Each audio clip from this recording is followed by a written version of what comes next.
নমস্কাৰ YouTube channel Gitartha কথনলৈ আপোনাক স্বাগতম জনাইছোঁ। শ্ৰীমদ ভগৱত গীতা ভগৱান শ্ৰীকৃষ্ণৰ স্বমুখনিসৃত বাণীৰূপে পৰিচিত সমস্ত হিন্দু শাস্ত্ৰৰ সাৰ, পৃথিৱীৰ প্ৰায় সমস্ত ভাষালৈ অনুদিত সৰ্বাধিক জনপ্ৰিয় এই গ্ৰন্থভাগীৰ এটি সৰল অনুবাদ এই চেনেলটোৰ মাধ্যমেৰে উপস্থাপন কৰিব বিচাৰিছোঁ। আশা কৰিছোঁ আপুনি ইয়াৰ মাধ্যমেৰে আপোনাৰ জীৱনত এটি নতুন আলোকৰ সন্ধান পাব, লগতে আপোনাৰ মাধ্যমেৰে সমাজলৈকো আনিব পাৰিব এক শান্তি, মৈত্ৰী আৰু আনন্দৰ নতুন জোৱাৰ। আহকচোন আমি এই শাস্ত্ৰভাগীৰ ভিতৰলৈ সোমাই যাওঁ। শ্ৰীমদ ভগৱত গীতা প্ৰথম অধ্যায় শ্লোক সংখ্যা 23। য়োচ্যমানানৱেয়ক্ষহম য়য়েত্তে অত্ৰ সমাগতঃ ধাৰ্তৰাষ্ট্ৰস্য দুৰ্বুদ্ধেঃ ঊৰ্ধ্বে প্ৰিয়চিকীৰ্ষৱঃ।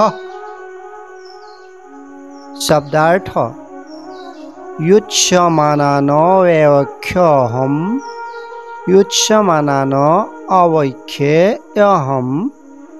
উচ্যমানান যুদ্ধ কৰিবলৈ উত্ৰাৱল এইসকলক, অৱক্ষে চাই লওঁ, অহম মই, যিসকল, এতে অত্ৰ এতে অত্ৰ এই, অত্ৰ ইয়াত, সমাগতা সমবেত হোৱা বা আহি গোট খোৱা, ধাৰ্তৰাষ্ট্ৰস্য ধৃতৰাষ্ট্ৰৰ পুত্ৰ দুৰ্যোধনৰ, দুৰ্বুদ্ধেৰ ঊৰ্ধ্বে দুৰ্বুদ্ধেঃ ঊৰ্ধ্বে দুৰ্বুদ্ধেঃ দুষ্টবুদ্ধিৰ ঊৰ্ধ্বে যুদ্ধত প্ৰিয়চিকীৰ্ষৱঃ মংগলকামী। সৰলাৰ্থ: দুষ্টবুদ্ধিসম্পন্ন দুৰ্যোধনৰ মংগলকামী যিসকল লোক ইয়াত এই যুদ্ধক্ষেত্ৰত আহি গোট খাইছেহি, যুদ্ধৰ বাবে উত্ৰাৱল এইসকলক মই এবাৰ চাই লওঁ। সৰল পদ্য ভাঙনি: অযুদ্ধৰ উদ্দেশ্যে ঐত সমবেত চাওঁ সেহি বীৰগণ, দুষ্ট বুদ্ধিযুক্ত কৌৰৱ গণৰ সেহি হিতকাৰী গণ। 23 নং শ্লোকৰ সৰল ব্যাখ্যা। ধাৰ্তৰাষ্ট্ৰ মানে ধৃতৰাষ্ট্ৰৰ পক্ষত, অৰ্থাৎ কৌৰৱসকল, অৰ্থাৎ দুৰ্যোধনৰ। দুৰ্যোধনক দুষ্টবুদ্ধি সম্পন্ন বুলি সকলোৱে জানে, স্বীকাৰ কৰে। এই কথা অৰ্জুনেও স্বীকাৰ কৰিছে। কিন্তু এটা কথাত অৰ্জুন আচৰিত হৈছে যে দুৰ্যোধনৰ অৰ্থাৎ এই বদমাছ মানুহটোৰ উপকাৰ কৰিবলৈকো অন্য বহুতো বীৰ পুৰুষ আহি যুদ্ধক্ষেত্ৰত গোট খাইছেহি। দুষ্টবুদ্ধিৰ মানুহক অন্য লোকে তেনে নকৰিবলৈ, সৎ পথত চলিবলৈহে পৰামৰ্শ দিব লাগে। কিন্তু তেনে নকৰি এই মানুহবোৰে দেখোন সেই বদমাছটোৰ পক্ষহে লৈছে। কোননো ইহঁত? অৰ্জুনৰ মনত কৌতূহল জাগিছে। দুষ্টক সহায় কৰিবলৈ অহা এই দুষ্টবোৰ হয়তো অৰ্জুনে ভালকৈ চিনি নাপায়। হয়তো অন্য দেশৰো হ'ব পাৰে, হয়তো নিজৰ দেশৰ, নিজৰ বংশৰো কোনো বিভীষণ হ'ব পাৰে। গতিকে যুদ্ধৰ আগে আগে এবাৰ ইহঁতৰ মুখকেইখন চাই লোৱা হওক। শ্লোক সংখ্যা 24। সঞ্জয় উৱাচ এৱমুক্তো ঋষিকেশো গুৰাকেশন ভাৰত সেনায়োৰুভয়োৰ্মধ্যে স্থাপয়িত্বা ৰথোত্তম। শব্দাৰ্থ এৱমুক্তো এৱম উক্ত এইদৰে কোৱাত ঋষিকেশো ঋষিকেশ অন্তৰ্যামী ভগৱানে গুড়াকেশৰ অৰ্জুনৰ দ্বাৰা ভাৰত হে ভৰতবংশীয় ৰজা ধৃতৰাষ্ট্ৰ সেনায়োৰুভয়োৰ্মধ্যে সেনায়োৰুভয়োৰ্মধ্যে উভয় সেনাৰ মাজত স্থাপন কৰি বা ৰাখি ৰথোত্তম উত্তম ৰথখনক। সৰলাৰ্থ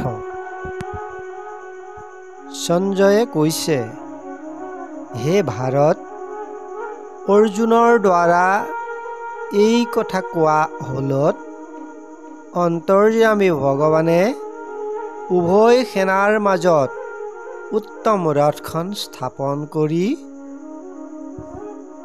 সৰল পদ্য ভাঙনি। সঞ্জয় বদতি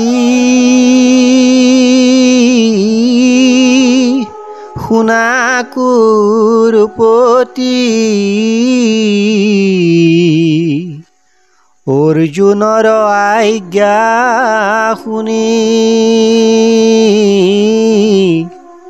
উভয় সেনাৰ মাজত ৰাখিয়া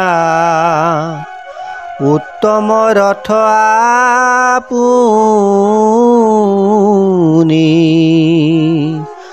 অন্তৰ্যামী হৰি গুণী।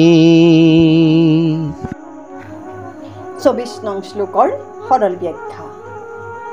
আগৰ শ্লোকত আমি গম পাইছোঁ যে অৰ্জুনে ভগৱান শ্ৰীকৃষ্ণক নিজৰ ৰথৰ সাৰথি জ্ঞান কৰি আদেশ কৰিছিল যে তেওঁ উভয় সেনাৰ মাজলৈ ৰথখন আগুৱাই নিব লাগে, যাতে অৰ্জুনে দুষ্ট বুদ্ধিসম্পন্ন দুৰ্যোধনৰ হিত সাধিবলৈ অহা যুদ্ধৰ বাবে উত্ৰাৱল হৈ থকা বীৰসকলক এবাৰ চাই ল'ব পাৰে।